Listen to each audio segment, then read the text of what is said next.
성전 문지방에서 구걸하는 그 안진뱅이가 치유되니까 증인으로 서게 되죠.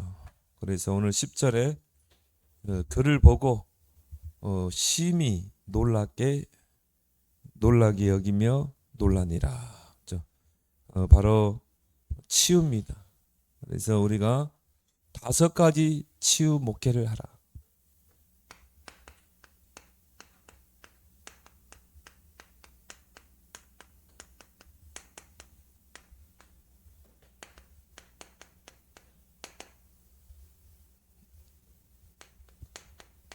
어제 우리 북부지에 핵심 모임이 사랑교회에서 있었습니다. 그래서 전도자를 모시고 메시지를 받았죠. 전도자가 그 메시지를 준비할 때는 북부 지역을 놓고 또 북부 지역의 교회들을 놓고 정말 기도하시면서 이 지역에 꼭 필요한 말씀이 뭘까를 깊이 기도하시면서 인도받으면서 메시지를 전달하십니다. 그래서 어제 저는 집사람하고 이제 사모님과 6시 반에 출발해서 8시에 이제 전도자가 우리 지에 16개 교회가 있습니다. 목사님들만 불러서 이제 메시지를 줬어요. 저는 그렇게 가까이에서 메시지 받아본 적은 처음이네요. 굉장히 기대를 많이 했어요. 왜냐? 전도자는 그냥 서투르게 이렇게 메시지 하지 않거든요. 정말 기도하시면서 이 북부 지역에 필요한 말씀이 뭔가 깊이 기도하시면서 전달하거든요. 근데 여기 딱 나오더라고요. 5가지 치유 목회를 해라. 이게 바로 이제 우리 지혜가 받을 응답이고 나의 목회에 받을 응답이구나. 또 우리 교회가 받을 응답이구나. 이걸 붙잡았습니다. 그래서 5가지 치유 목회를 하라. 그러면 교회가 살아나게 된다. 의사는 그냥 드러나는 병, 암이 걸렸다, 기계로, MRA로, CT로 드러난 걸 가지고 그걸 암을 도려낸다거나 항암을 하고 그러죠. 그렇지만 그 이전과 그 이후는 치유할 수 없습니다. 이 사람이 암이 드러날 수밖에 없는 그 전의 상황을 모르잖아요. 그리고 항암 이후에 그 이후도 치유할 수 없어요. 그거는 누가 할 수 있느냐? 복음 가진 성도와 목회자가 할 수 있는 것입니다. 왜? 성경 속에 답을 다 주셨기 때문에. 그래서 우리가 이 교인들에 있는 이 5가지를 치유해야 된다. 그래서 그걸 한번 말씀 받도록 하겠습니다. 그게 뭡니까? 성도들에게 깊이 들어가 이 각인되고 체질화된 사상이 있습니다. 이런 사상이 교인들에게 숨겨져 있다 이 말이죠. 이런 것들이 복음을 이해 못하게 하는 그런 사상들입니다. 그래서 많이 배우는 사람들이 이 복음 없이 지식을 많이 쌓게 되면은 이게 그 사람의 틀이 되어 버려요. 깨기 어렵습니다. 근데 이런 사람들이 복음 깨닫기가 힘들죠. 왜? 사상으로 굳어져 있기 때문에. 그래서 특히 이념. 모든 사람은 다 이념이 있습니다. 근데 이게 한순간에 생기는 게 아니라 오랜 과정을 통해서 이게 이념으로 딱 쌓이게 되는 것입니다. 크게 2가지죠. 진보, 보수. 근데 이게 틀리고 이게 맞다. 나는 맞고 저 사람은 틀리다. 그게 아니라 이 말이죠. 우리는 이제 복음의 시각으로 볼 수 있어야 되는 거예요. 우리는 진보도 보수도 아닙니다. 우리는 오직 하나님의 말씀이 기준이 돼야 되는 거죠. 또 이게 복음의 유익이 되겠는가? 그걸 보는 거죠. 너무 진보 쪽으로 간다 이 말이죠. 그러면 하나님 말씀에서 입에 대고 진보로 가게 되면 결국 사회주의로 가게 되거든요. 이게 복음의 유익이 되겠는가를 살펴야 되고요. 또 보수, 너무 또 이 외골수로 간다 이 말이죠. 근데 이게 복음의 유익이 되겠는가? 우리는 항상 거기에 기준을 둬야 된다. 그래서 항상 어느 나라건 진보와 보수는 균형을 이루어야 돼요. 이 2가지가 균형을 이루면서 그 나라는 세워져 가는 것입니다. 서로가 견제하는 거죠. 그렇지만 우리 크리스찬은 항상 뭡니까? 이게 복음의 유익이 되겠는가? 어느 때는 진보 대통령이 나올 수 있고요. 진보 정권이 들어설 수도 있고, 어느 때는 또 보수 정권이, 그렇지만 그 보수 정권이 절대적인 정치는 아니었어요. 왜? 반드시 불협화음은 있었거든요. 진보 정권이 정치를 못하면 보수 정권이 들어서죠. 보수 정권은 잘했습니까? 또 문제를 또 일으키잖아요. 그래서 완벽한 이념은 없다. 오직 복음 외에는. 이런 것들을 성도들에게 분명히 알리고 치유해야 된다. 그리고 뭡니까? 신념. 모든 사람은 신념이 있죠. 그렇지만 복음보다 앞서면 안 돼요. 그렇죠? 근데 이 신념이 보면요, 거의 창세기 3장을 배경으로 하고 있거든요. 나는 착하게 살아야지. 나는 거짓말하지 않아야지. 뭔가 신념이 있어요. 근데 이런 신념들이 창세기 3장을 배경으로 하는 것입니다. 그 신념 때문에 결국은 복음을 거부하게 돼요. 이런 경우를 우리가 많이 보게 되죠. 특히 뭡니까? 율법. 이스라엘 백성은 이게 너무 강해버린 거예요. 그래서 우리가 자칫 율법으로 사람을 정죄할 수 있거든요. 저는 그렇습니다. 이 사람이 잘못했다. 진짜 나쁜 죄를 저질렀다. 회개하고 돌아오면 받아들여야 되는 것입니다. 그게 복음이지. 막 율법으로 정죄하고, 응? 그거는 결국은 자기 신념으로 이 사람을 판단해 버리는 거거든요. 복음은 어떤 사람도, 어떤 살인자도 받아들이는 게 복음이에요. 돌아오면은. 그래서 이런 신념이 창세기 3장을 배경하라고 했기 때문에 이런 부분들을 이제 치유해 줘야 된다. 이런 것들이 결국 뭡니까? 복음을 깨닫지 못하게 하는 요소들, 복음을 누리지 못하게 하는 것입니다. 이런 사상과 이념, 신념, 이게 다 창세기 3장이거든요. 가문에 오래된 것, 이 가문에 오래된 게 있거든요. 이게 하나의 사상으로 굳어져 있는 것입니다. 그래서 자라오면서 이런 것들을 다 숨겨두고 있는 거예요. 그래서 이런 사람들의 특징이 뭐냐면요, 철저하게 이중생활합니다. 이중생활이에요. 말 따로 삶 따로. 그런데 오직 복음이 되면 뭐가 되죠? 이중이 아니라 일심이 되는 것입니다. 일심, 전심, 지속. 오직 복음 일심, 오직 복음 전심, 오직 복음 지속. 그래서 마르크스가 목사 아들 아닙니까? 그런데 왜 사회주의 사상을 받아들이고 공산주의 사상을 받아들였습니까? 공산주의의 창시자 아닙니까? 목사 아들이라니까요. 결국 이런 것들이 뿌리 내려가지고 복음을 모르게 하고 복음을 대적하는 자가 되는 것입니다. 그러면서요, 교인들의 상처를 치료해야 된다. 이런 상처들이 딱 숨기고 있고 이게 하나의 인격이 되고 성격이 되어 있는 것입니다. 이 상처가 있는 사람들의 특징이 뭐냐면요, 나하고 반대되는 사람들을 용납할 수가 없어요. 왜? 상처가 하나의 틀이 되어 있기 때문에. 그래서 이런 것들을 치유하지 못하면 어떻게 됩니까? 이제 여기에 마귀가 틈을 타는 것입니다. 분을 내어도 해를 넘기지 말고 마귀로 틈을 타지 못하게 하라. 그리고 뭡니까? 베드로전서 5장 8절. 결국은 우는 사자같이 삼킬 자를 찾고 있다고 그러죠. 그래서 우리는 이런 교인들에게 있는 상처들, 이런 것들을 우리는 수용하면서 치유될 좀 있습니다. 그래서 상처가 치유될 만큼 뭡니까? 수용하고 포용하고 용납하고 이해하고 넘어서고 기다려주고. 이게 복음이잖아요. 근데 이게 상처가 딱 있으면 자기만의 틀이 딱 있기 때문에 그런 것들을 용납 못하죠. 그러니까 상처가 많은 사람 특징이 굉장히 율법적이에요. 나도 모르게 성향이 율법이 되는 것입니다.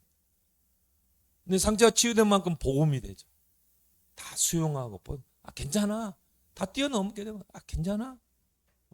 7번 넘어져도 괜찮아. 너는 의인이야. 주님이 이렇게 세우는. 그래서 이런 상처들이 우리가 살아오면서 가정에서 사람에게서 환경을 통해 받았던 이런 상처들은 다 뇌에 각인된다. 그래서 우리가 호흡이 중요한 게요. 호흡을 통해서 뇌에 산소를 계속 공급해 줘야 돼요.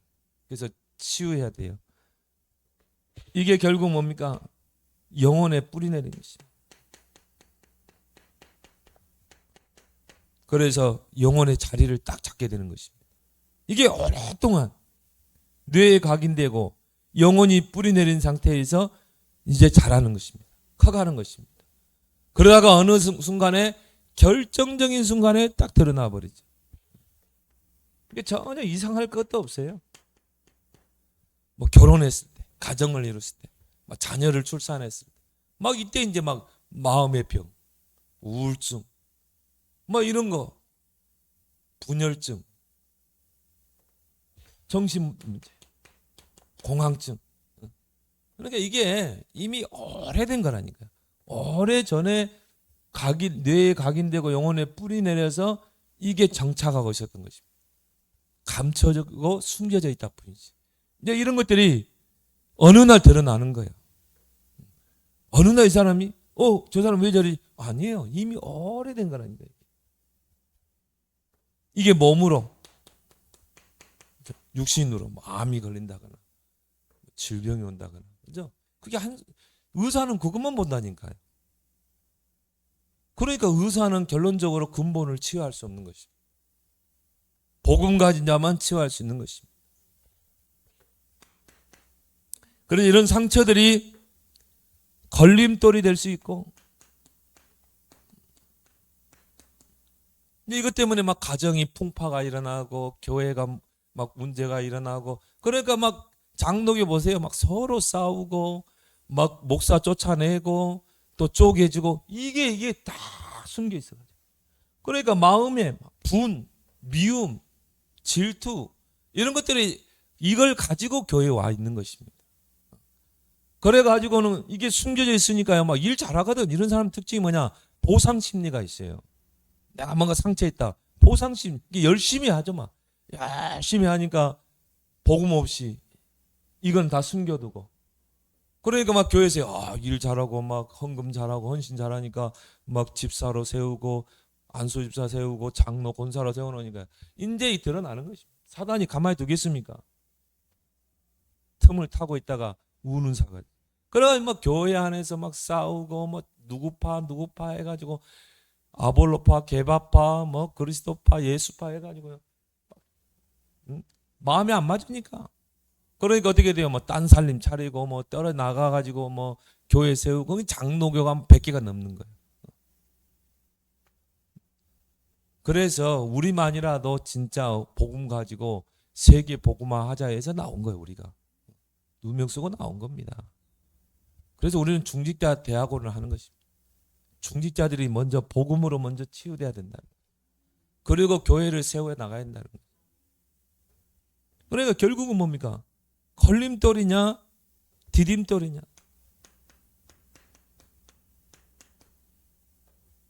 저도 이제 전도자가 메시지일 때 이걸 놓고 계속 기도했거든요. 근데 보통 10분 메시지예요. 어제는 굉장히 구체적으로 했어요. 한 25분 넘게 메시지를 했어요. 그래서 이게 치유되면 발판이 될 줄 믿습니다.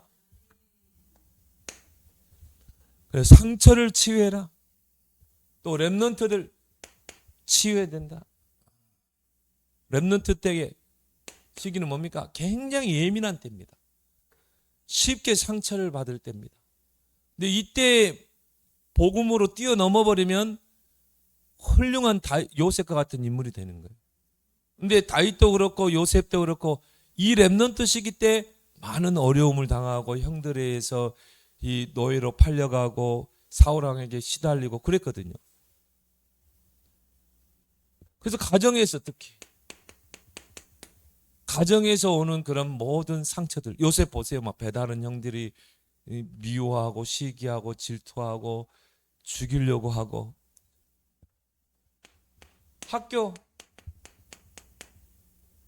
학교에서 받는 상처들, 제일 많이 받는 게 공부 아닙니까? 학업. 공부 잘하면 되는데 마음같이 않잖아요. 여러분도 다 학창 시절 지나왔잖아요. 저도 막 친구들하고 치열하게 경쟁하고요. 나하고 라이벌 관계에 있는 친구가 공부 좀 잘하고 점수 많이 나오면 막 굉장히 막 믿고 시기하고 그러더라고. 그럼 나에 대한 이 자책감이 들고 내가 왜 저 친구가 졌을까? 은근히 경쟁이 있거든요. 막 그것 때문에 상처하고. 그리고 내가 좀 저 친구하고보다 가장 친한 친구예요. 근데 내가 공부를 잘했다 그러면 괜히 막 어깨 힘주고. 그리고 이게 애들이 공부하다 보면요, 딱 막히는 부분이 있거든요.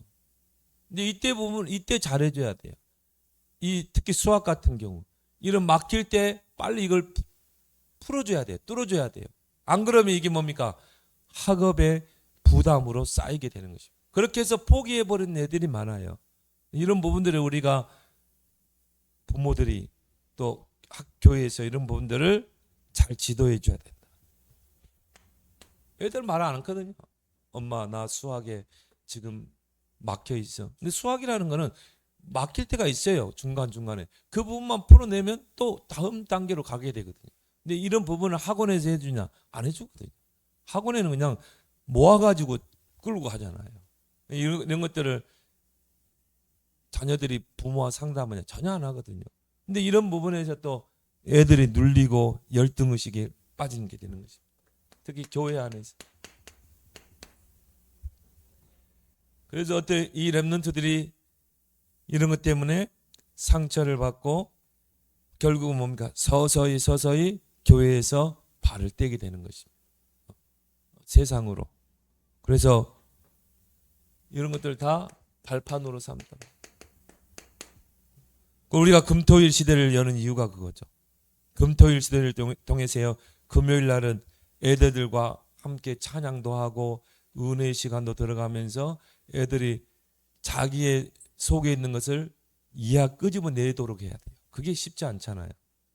여러분 자녀들이 지금 내면에 어떤 생각을 하고 있는지 여러분 들여다봤습니까? 모르잖아요.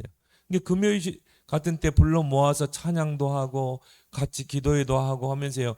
이제 같이 하룻밤 자면서 그럼 다 드러냅니다. 내 내면에 있는 그런 눌린 것들, 상처들을 이야기하는 거예요. 그러면 거기서 치유해주고 상담도 하고.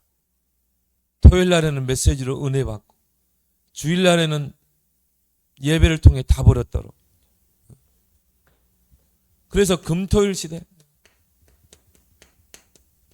여러분의 언약으로 딱 붙잡기 바랍니다.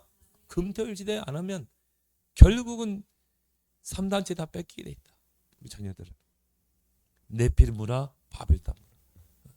그러면 당연히 뭡니까? 삼뜰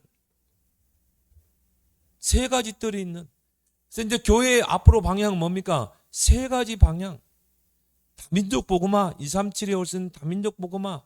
그 다음에 치유. 그리고 렘넌트 아이들의 뜰, 서밋 키우는 거. 그걸 할 수 있는 교회. 그걸 놓고 기도하자 이 말이죠. 그래서 아예 그냥요. 금요일 날 되면 애들을 다 불러 모아서 교회 안에 미션을 좀 해가지고요. 불러 모아서 거기도 찬양도 하고 같이 성경도 읽고 같이 기도도 하고 같이 상담도 할 수 있는 이런 그림을 여러분이 한번 그려보세요. 다윗처럼. 그러나 그 설계도 딱 가지고 왔잖아요. 솔로몬에게 너는 대장부답게 이걸 가지고 성전을 건축하라고 그랬잖아요. 여러분 때 한번 이걸 그림을 그려보기 바랍니다. 그렇게 해서 렘넌트를 치유해야 된다. 그리고 뭡니까?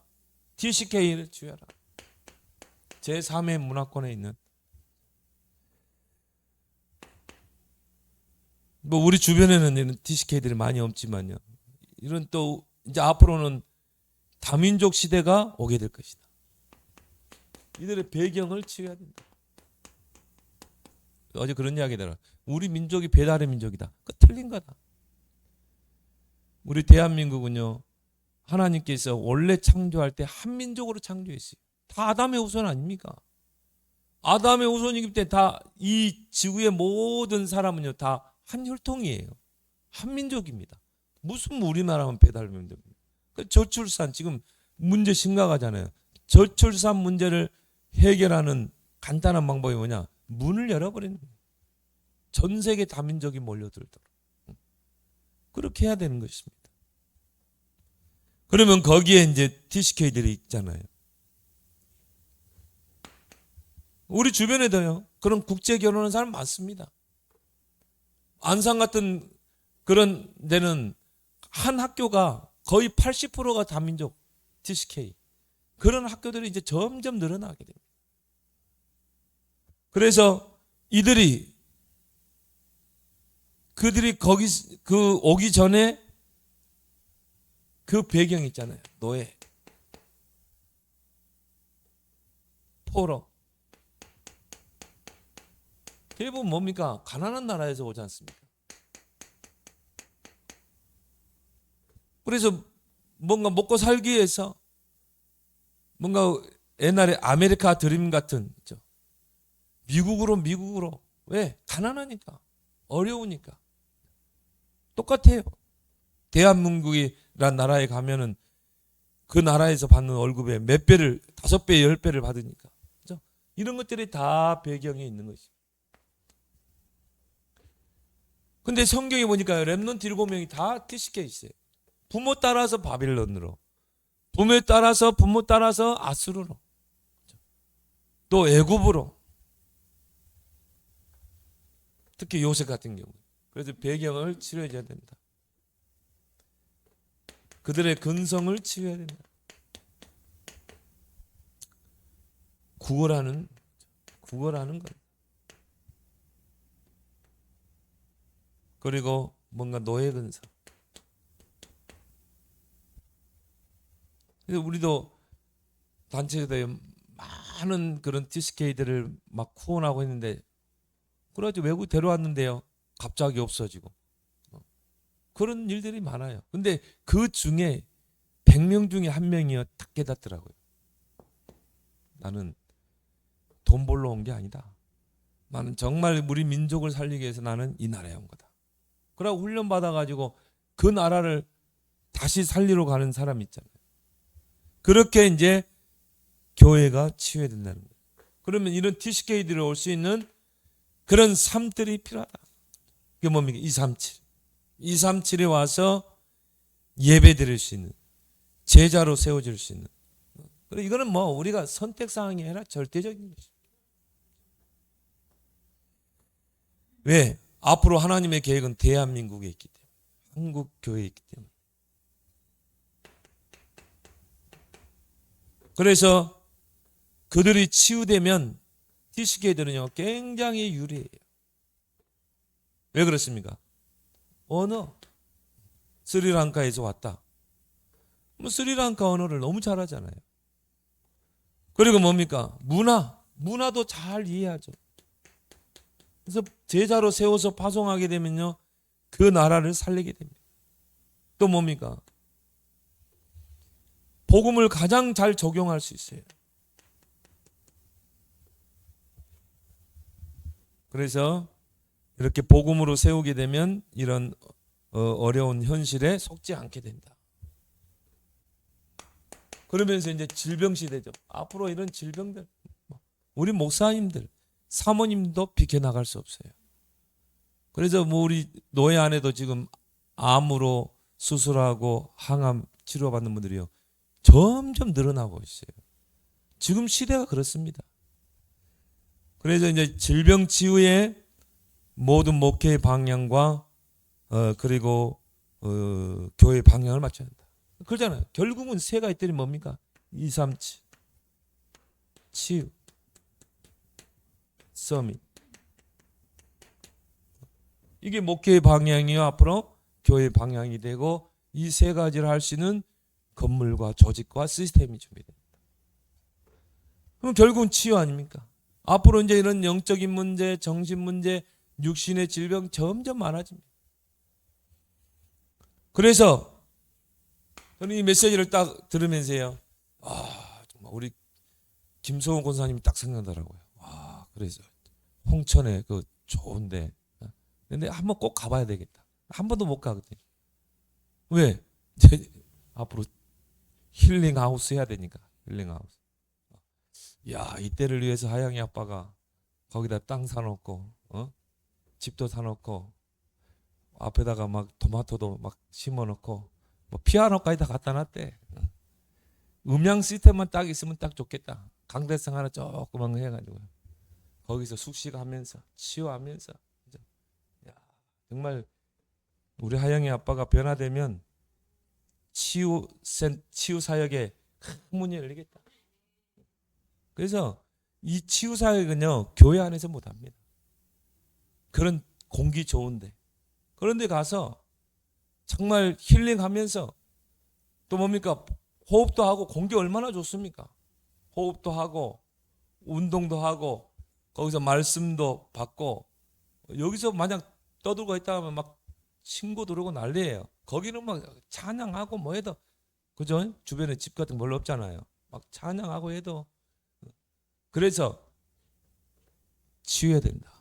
우리 내용을 다 가지고 있잖아요. 그래서 이런 정신 문제든 육신의 암이든 반드시 중요한 게 뭡니까? 의사의 소견서. 이런 게 반드시 필요해요. 예. 잘못하면 이게 법적으로 걸릴 수 있어요. 그래서 의사의 소견서가 있어야 된다. 그래서 앞으로 치유 사역을 하게 되면 반드시 거기에 이런 간호사나 의사를 상주시켜가지고 또 병원과 이렇게 소통하면서 이런 걸 해야 되겠죠. 어제 그런 이야기예요. 나의 몸 수치를 알고 있어야 된다. 여러분의 몸 수치, 나는 혈압이 지금 어떻게 되고 혈당 수치는 어떻게 되고, 이거 여러분 다 알고 있어야 돼요. 그리고 나는 체지방 수치가 어떻게 되고, 그리고 뭡니까? 체지방이나 이런 것들.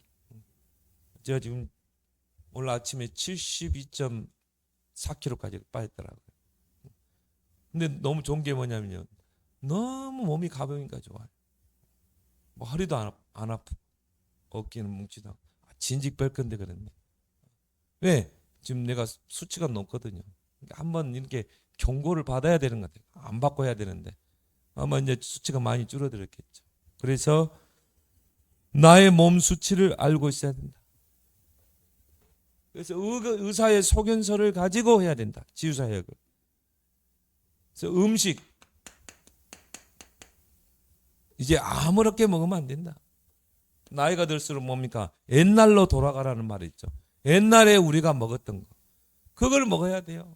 그때 왜 햄버거가 있었겠습니까? 피자가 있었습니까? 그런 거 없었거든요. 그때는 그냥 밭에 있는 거 따서 먹었잖아요. 밭에 있는 거 고구마, 감자 뭐 그런 거 먹었잖아요. 조미료도 없었어요. 된장 하나면 다 끝나. 고추장하고 된장 하나 가지고 모든 거 다 요리 다 했잖아요. 근데 지금 음식들을 보세요. 가공식품, 가공된 식품 아니에요. 이 안에 뭐가 들어가는지 몰라요. 그래서 이런 것들은 이제 조금 끊고, 우리 창대교회 김양순 사모님이 지금 16차까지 항암을 했네요. 15차까지 했는데요. 암 수치가 점점 줄어들어가죠. 네, 요거 안 먹거든요. 그리고 뭡니까? 채소 위주로. 그리고 호흡하고 기도 생활하고 오히려 암 수치가 줄어들고 있어요. 또 이번에 어제 사람께 오셨는데요. 살도 또 붙으셔. 야, 진짜 그래서 여러분들이 음식 관리를 잘해야 된다. 저도 지금 뭐 그런 거 다 끊고요. 야채 중심으로, 과일 중심으로 먹고 있습니다. 그래서 먼저 먹는 음식이 중요하다. 여러분 식사할 때 먼저 먹는 음식. 그래서 암세포, 우리 몸속에는 암세포가 수만 가지 암세포가 있습니다. 근데 면역 체계가 딱 장악하고 있기 때문에 활동을 못하는 거지. 다 있어요, 암세포는. 근데 암세포가 가장 좋아하는 게 당입니다. 당을 좋아해요. 그래서 탄수화물을 줄이라는 게 그거예요. 그래서 여러분이 식사를 할 때 암이 좋아하는 음식을 먼저 먹게 되면요, 암세포가 우리 안에서 체력을 키우게 된대요. 체력을. 그렇게 되면 나중에 이제 면역력이 떨어질 때는 이게 결정체로 드러나는 것입니다. 그래서 식사를 할 때는 암이 싫어하는 음식을 먼저 먹어야 돼요. 특히 탄수화물 이런 거는, 또 단 음식, 가공식품 이런 것들은 암세포가 가장 좋아하는 거예요. 그러면 암세포의 체력을 키우는 것입니다. 암이 싫어하는 음식이 뭡니까? 채소. 맛없는 거. 진짜 맛없거든요. 진짜 처음에는 적응하기 힘들더라고요. 도무지 맛이 없어가지고 하루에도 수십 번씩 햄버거가 생각나고, 우리 집사람 몰래 가서 KFC 햄버거, 이제 KFC 햄버거를 좋아하거든요. 진짜 햄버거 아는 사람들은 KFC 맛있어요. 그게 막 하루에도 수십 번 들고요. 채소 먹으려 하니까 진짜 죽겠더라고요. 근데 이제 우리가 다르게 생각해 보면 암이 싫어하잖아요. 채소 먹는 거. 왜? 그러면 암을 굶기는 거예요. 우리 안에 있는 암세포를 굶겨야 돼요. 그럼 뭡니까? 채소를 많이 드시라. 채소를 먼저 먹고 나서 이제 조금 탄수화물 먹든지 그렇게 바꾸라는 거죠. 근데 이 전도자가 이런 메시지 했을 때는 많은 암 환자들을 임상을 가르쳤어요. 그렇게 해서 치유돼 가지고 완전히 완치된 사람이 있고, 전도자 말대로 해가지고, 근데 그 말 안 듣고 그냥 에이 뭐 그냥 닥치는 대로 먹지 하다가 천국 간 분도 있고, 많이 임상했겠죠. 여러분 꼭 이렇게 하시기 바랍니다. 저도 얼마나 편한지 몰라요. 야채 중심으로 먹으니까.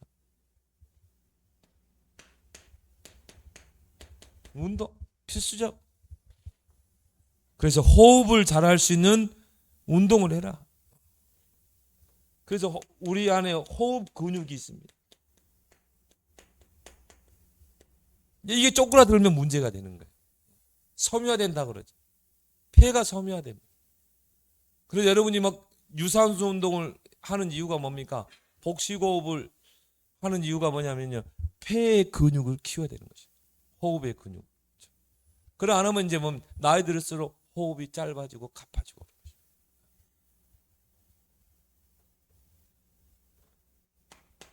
그래서 땀을 좀 흘릴 수 있는 그런 운동을 해라. 그러면서 뭡니까? 호흡.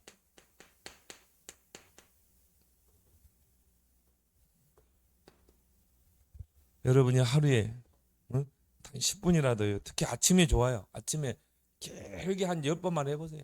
그러면 뭐 저녁에 피로감 다 저는 그렇습니다. 피로하면요, 아침에 길게 한번 해버리면 피로가 하나도 없어져요. 왜? 뇌로 산소가 막 공급돼. 결국은 뇌에 산소가 공급 안 되면 우울증, 정신 다 옵니다. 그래서 여러분이 생각을 많이 하면, 우리가 생각을 많이 하게 되면 뇌 기능은 발전하게 돼요. 그러나 뇌 능력은 어떻게 됩니까? 떨어지게 돼요. 그래서 생각을 많이 하는 직업들 있잖아요. 철학자들. 이런 사람들이 뭡니까? 생각을 많이 하잖아요. 생각을 많이 하다 보니까 뇌 기능은 발달한다니까. 그래서 책도 쓰고 합니다. 그런데 결국 뇌 기능은 떨어집니다. 이제 이런 사람들의 특징이 뭡니까? 막 우울증에 잡히게 되고, 그리고 막 공황증에 시달리게 되고, 영적 문제 오게 되고. 그래서 니체 같은 경우는요, 자살해서 죽었잖아요. 너무 생각을 많이 하니까. 하나님 계실까? 눈에 안 보이는데. 목사 아들이에요. 그래가지고 막 생각이 잡혀가지고 안 믿어지는 거야. 하나님이 성경에는 하나님 계시다는데 안 믿어지는 거야. 막 생각이 잡혀가지고 진짜 하나님 계시는 거야? 막 그 생각을 많이 하다가요, 나중에 내린 결론이 뭐냐? 신은 없어. 신은 죽었어. 사신신학이라고 그러죠. 정신병원에서 귀신 들려 죽었잖아요. 여러분은 생각을 많이 하지 말고 기도를 많이 하길 바랍니다. 생각을 딱 단순화시켜 버리면 돼요.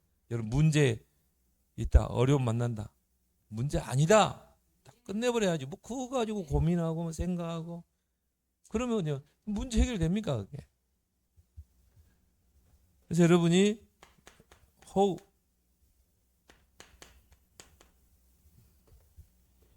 이 호흡을 기도로 연결시켜라. 그래서 우리 그 창대교회 김항준 사모님도 계속 호흡하면서 기도했는데 암세포가 점점 줄어들어.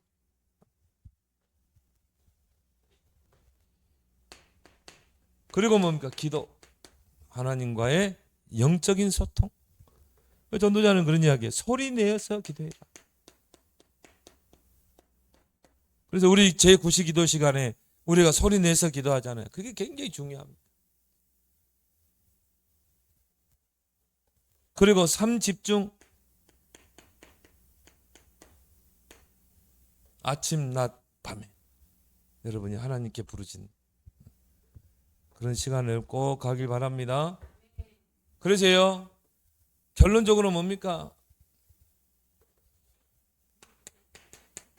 힐링하우스.